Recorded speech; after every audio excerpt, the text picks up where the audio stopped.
In this video, I will be featuring my first origami design, which is the Hercules Beetle. I didn't want to make a step-by-step detailed tutorial out of this because of how much I feel it needs to be improved, but I shall still take this apart and refold it so that you can have a sense of how I designed this model. Here is the crease pattern. Folding these creases isn't enough because these are only meant to make the base, after which you will have to shape the base to achieve the distinct structures in the legs, horns and body. The blue lines in the crease pattern represent the boundaries of different flaps in the finished base. These ones represent the flap that is the bottom of the two horns of the beetle, while these represent the top horn. The rest of the lines are for the forelegs, mid legs, hind legs, and the abdomen. All these blue lines will cause the resulting flaps to line up and be separated from each other. When the flaps in a certain crease pattern are separated from each other and each flap can be manipulated without affecting the rest of the model, we have folded the base of the model. These blue lines are called hinge creases because each flap is separated from the rest of the model by a single line like the hinge of a door.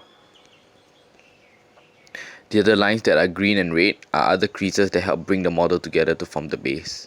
The green lines are special in that they all line along a single imaginary line once the base is formed, and are known as axial creases since they lie along the same axis. All the blue lines, which are the hinge creases, lie perpendicular to the green lines in the folded base. Finally, this river that is bounded by the blue lines help to give some distance between the hind legs and the rest of the legs, so that it looks as if the legs are evenly distributed throughout the length of the body. Once I have made all the creases in the crease pattern, I shall begin by collapsing the abdomen area.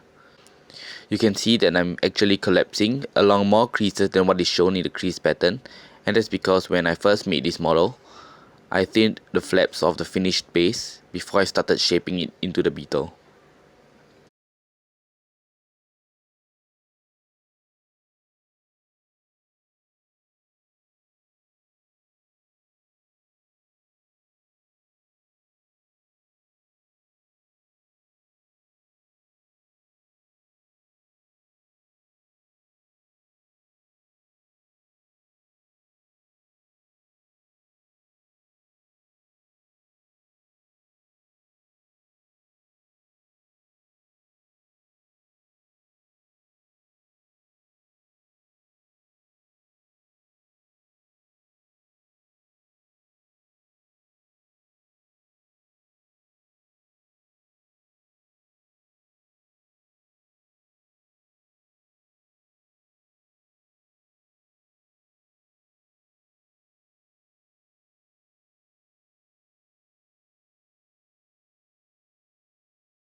Now I shall shape the base, starting with the legs, which I want to thin further.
Next, the horns, which I want to make a series of crimps to create the illusion of having little teeth protruding from the horns.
Here there are two hidden flaps, which I am pulling out to form the antenna.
Obviously, the paper choice matters a lot, and while I'm using a single layer of tissue so that the legs can remain thin, like a real beetle, it doesn't provide much structural support, and so it looks very soft overall.